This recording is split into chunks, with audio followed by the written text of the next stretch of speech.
Salut! Aujourd'hui, je vais t'apprendre à te servir du taux d'accroissement. Alors, on va en fait faire un type d'exercice qui est assez classique en seconde et qui est le suivant. On te donne un tableau de valeurs et on te demande est-ce que ce tableau, ça peut correspondre à celui d'une fonction affine?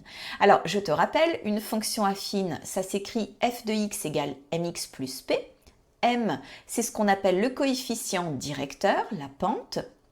Et on va l'écrire m égale yb moins yk sur xb moins xa. Ça, c'est une formule que tu dois connaître.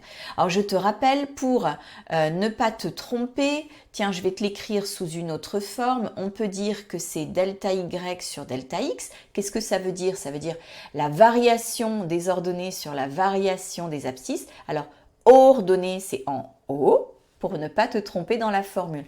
Et en fait, il n'y a pas d'ordre. Hein. Tu n'es pas obligé de commencer par le point B, tu peux prendre le point A, ça revient exactement au même. Alors, qu'est-ce que ça signifie, ça? Eh bien, ça signifie que dans une fonction affine, les accroissements de x et de f de x, donc les images, eh bien, elles sont proportionnelles. Et c'est ça que l'on va vérifier. En fait, on va, ici, regarder si, entre deux points, les accroissements vont bien être proportionnels. Alors, je ne pourrais pas appeler cela un coefficient directeur. Coefficient directeur, c'est dans le cas d'une fonction affine. Donc, je ne pourrais que appeler ce calcul le taux d'accroissement, qui est son bon nom. Allez, c'est parti pour la rédaction. Donc, tout d'abord, je vais dire que je calcule les taux d'accroissement entre deux points. Et ce que l'on va faire ici, c'est que on va venir prendre déjà deux points. Voilà, je choisis les deux là. On va calculer le taux d'accroissement entre ces deux points. Alors, l'accroissement, je te rappelle, hein, ça veut dire que je vais faire la différence des ordonnées sur la différence des abscisses. Et je vais tout simplement faire ce calcul. Alors, 3 moins 4, ça fait moins 1. 2 moins 3, ça fait moins 1 aussi. Et je trouve donc 1. Je vais maintenant prendre deux autres points. Par exemple, ceux-là. Et je vais refaire tout pareil en fait. Je vais à nouveau calculer le taux d'accroissement entre ces deux points.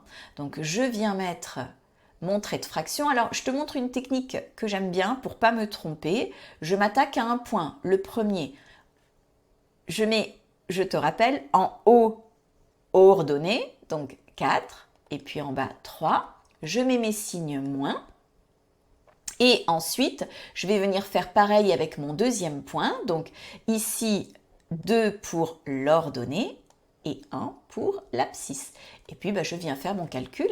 4 moins 2, ça va faire moins 2, plus 2. Et 3 moins 1, ça va faire également 2. Je trouve finalement ici un A. Youpi, jackpot, je me rends compte que le taux d'accroissement entre deux points, il est constant.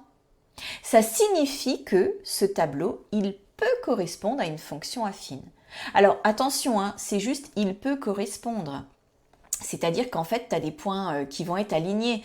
Si je suis ici dans un repère, je te le fais rapidement, ça veut dire que j'ai bien mes points qui vont être alignés.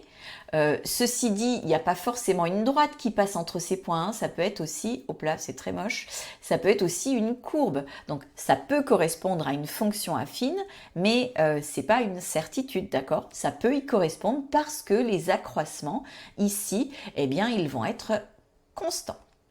Allez, je refais tout pareil avec le deuxième tableau. Donc, rédige bien ce que tu fais. Déjà, je calcule les taux d'accroissement entre deux points. Comme tout à l'heure, je choisis déjà ici, deux points. Allez, je vais prendre les deux premiers. Je vais déjà calculer le taux d'accroissement entre ces points. Je mets mon trait de fraction.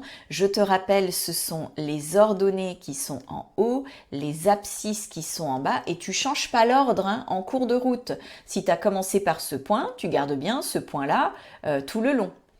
Je fais mon petit calcul. Alors, 1 moins 2, ça fait moins 1. 1 moins 3, ça fait moins 2, et je trouve 1 demi. Je refais tout pareil avec un deuxième point. Donc je vais prendre ici ces 2 points qui sont là et je recalcule à nouveau un taux d'accroissement. Donc je vais faire ici 2 moins 7 sur 3 moins 5. Différence des ordonnées sur différence des abscisses. 2 moins 7, eh bien cela fait moins 5 et 3 moins 5, cela fait moins 2. Je trouve donc ici 5. Le taux d'accroissement, il n'est pas constant et donc cette fonction ne peut pas correspondre à une fonction affine. Allez, moi je te dis à plus pour d'autres astuces.